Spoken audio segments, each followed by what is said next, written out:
So the mission support working group that you can all have it. Sorry.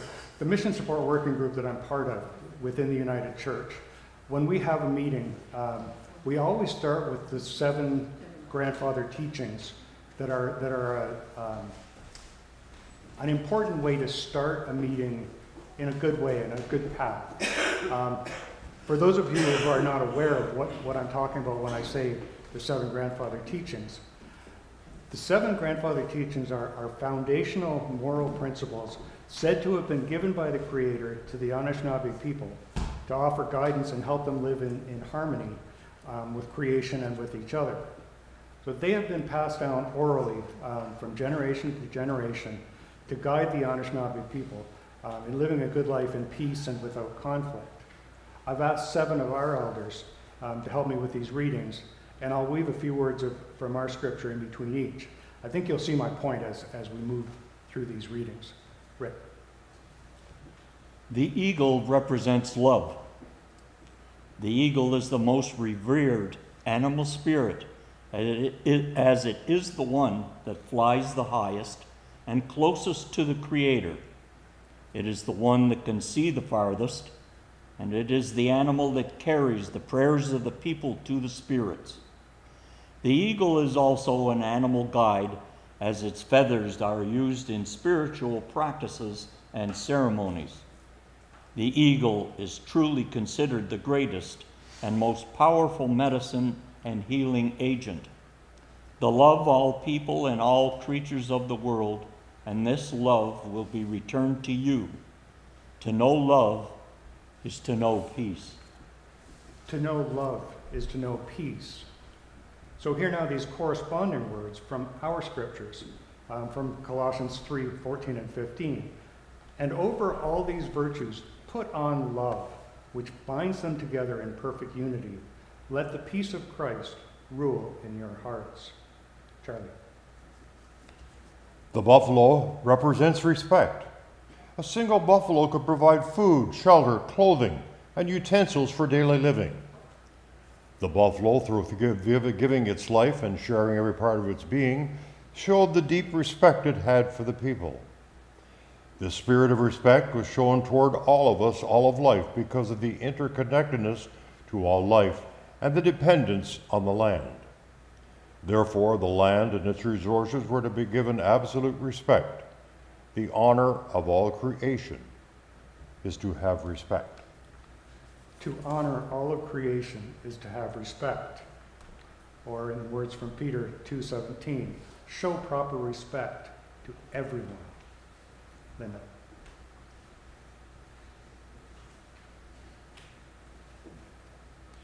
The bear represents courage. The bear provides many lessons in the way it lives, yet courage is the most important teaching it offers. Though gentle by nature, the ferociousness of a mother bear when one of her cubs is approached is the true definition of courage.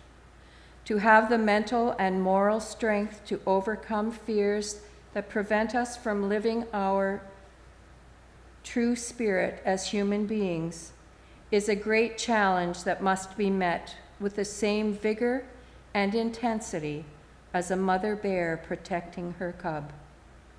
Courage is to face the foe with integrity. Courage is to face the foe with integrity. Or as we read in Joshua 1:9, have I not commanded you? Be strong and courageous. Do not be afraid. Do not be discouraged, for the Lord your God will be with you wherever you go. Diane? The Sabe represents honesty. The Sabe, which represents this law and teaching, symbolically reflects the understanding of honesty. When one does wrong, it eats away at your spirit, suppressing it and not allowing it to grow strong. So in order to have a strong spirit, we must be honest to ourselves and to others. To be truly honest is to keep the promises one made to the Creator, to others, and to oneself.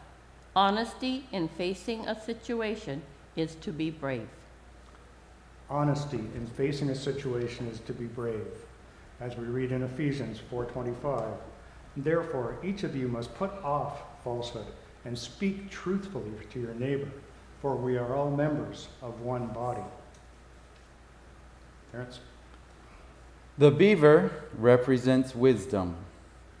The building of a community is dependent upon gifts given to each member of the community by the Great Spirit.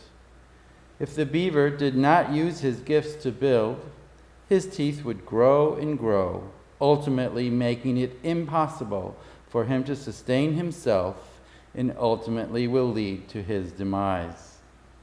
The beaver knows his gifts and uses them to the best of his abilities. To cherish knowledge is to know wisdom. To cherish knowledge is to know wisdom. We read in James 1:5, if any of you lacks wisdom, you should ask God, who gives generously to all, without finding fault. Living? The wolf represents humility. In the natural world, the wolf expresses this humbleness very clearly. The wolf lives within a pack of other wolves. Each animal has a role within this pack to play. When the wolf comes up to another larger creature, this animal will bow its head, not out of fear, but out of humbleness. He humbles himself in your presence. A wolf that has hunted food will take this food back to the den to eat with the pack before he takes his first bite of food. The act of sharing from one animal to another is shown clearly with this example. Humility is to know yourself as a sacred part of creation. Humility is to know yourself as a sacred part of creation. We're taught in Philippians chapter 2, verses 3 and 4, do nothing out of selfish ambition. Rather, in humility, value others above yourselves. The turtle represents truth. The grandmother turtle was present to ensure that the laws would never be lost or forgotten. The turtle also teaches us patience. As the turtle is one of the slowest moving creatures on earth, it is her that seems to make it to her destination, no matter the length of time it may take her. You will find 13 inner markings and 28 outer markings. This represents the truth of one cycle of the Earth's rotation around the sun, 13 months, and the length of 1 month, 28 days, with the cycle of the moon. Grandmother Turtle also carries her home on her back, and her shell represents the body of real events as created by the higher power, and serves as a reminder of the Creator's will and teachings. Truth is to know all these things. Truth is to know all these things. Or in the teachings from Ephesians again, speaking the truth in love, we will grow to become in every respect the mature body of him who is the head, that is, Christ. Thank you all. So 7 teachings: love, respect, courage, honesty, wisdom, humility, truth. Seems to me a pretty good summary of the life of Christ that we celebrate in this place and the lives we aspire to lead based on his teachings. I like to think that we're all brought together as a church family to share our individual gifts. None of us embody all of those traits. Certainly not all the time, although I'm sure we all try to, but together, collectively, we truly have it all. Now, hopefully, without getting too boring, I want to just touch on some of humanity's history as it pertains to some of the faith lessons that we just heard, some of the things that we always talk about here, and that we try to live. There's some important things to think about, particularly as it pertains to this land that we stand on within this country that we call Canada. Earlier in the service, we read together a version of Psalm 100. That dates to somewhere between 1000 BC and 500 BC, during David and Solomon's monarchies. So it's something between 2,500 and 3,000 years ago. The Gospels, including the selections that I read alongside the seven grandfather teachings, were likely written sometime between AD 50 and AD 85. So something a little less than 2,000 years ago. But think about this. Last September, I was in Saskatoon with the United Church's National Indigenous Elders Council meetings. And the site we were on at Waniskewen Heritage Park has been occupied by Indigenous peoples for more than 4,000 years, possibly as much as 5,000. That predates the writing of the Psalms by more than a millennium, and predates the time Christ spent on earth with us and the writing of the New Testament Gospels by several millennia. The background on the screens today, can you clear the screen? This is actually the vista from Waniskewen Heritage Park. So this is actually the land where Indigenous people lived and loved and learned for all those thousands of years. Now, we've heard in the past from Reverend Dr. Brown how this land that our church is built on has been part of a transportation route, including likely spiritual sites, for Indigenous peoples for many thousands of years too. We've been told that the name Sodom Road likely derives from the Zadum Trail that ran this route. So this very land has a physical and spiritual connection to Indigenous peoples reaching back way beyond settler history. Now, as you heard in the seven grandfather teachings that our elders shared with us a few minutes ago, our Indigenous brethren here on Turtle Island had their own way of honoring their Creator, rooted in their own traditions and their own teachings.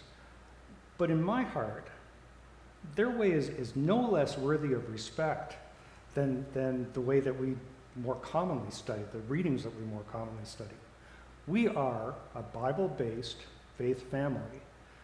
But I guess what I'm trying to say is that in addition to our biblical resources and to reinforce our biblical teachings, there is other information that we should be pondering.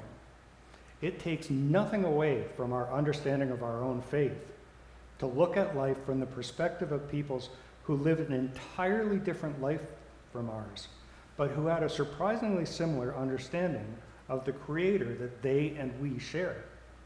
Love, respect, courage, honesty, wisdom, humility, truth. Teachings and values that we share with our Indigenous brethren. Lessons that they learned, passed down from generation to generation. Lessons that should have provided a great basis for unity when our Christian missionaries arrived on this land. Because those lessons fit in so nicely with what Jesus taught us to live, and by living, to teach others. But let's think for a minute about the things that are not included in those lessons. They don't include discrimination based on skin color, country of origin, gender, sexual orientation. They don't encourage personal wealth and greed and accumulation of possessions. They clearly point away from pollution and exploitation of our Mother Earth. They also don't include forced indoctrination into any exact way of thinking instead of respecting other perspectives and looking for common ground. And they actively discourage cultural contempt for different ways of living and contempt for different values. So those are a few negative things that are not mentioned in those seven grandfather teachings. They are also not mentioned in any of Jesus' teachings. In fact, it teaches quite the contrary. Yet all of those things are so firmly entrenched in our Western culture. It's baffling, is it not? One of my classmates wrote a lovely paragraph in a class assignment. I'm going to share it with you with her permission. She said this: what if we lived in a world where our senses were attuned to the thin places, places where heaven and earth draw close and the veil between our worlds grows transparent and facilitates healing and reconciliation? So what would this glorious land have been like if our forefathers who invaded this land had done it with honesty and respect for the Indigenous people who lived here, who were in fact attuned to those thin places, in the same way that so many stories in our Bible revolve around that same kind of spiritual awareness. It's certainly something to ponder. I don't want to end on that dark note. So let's go back to the 7 grandfather teachings that we started with.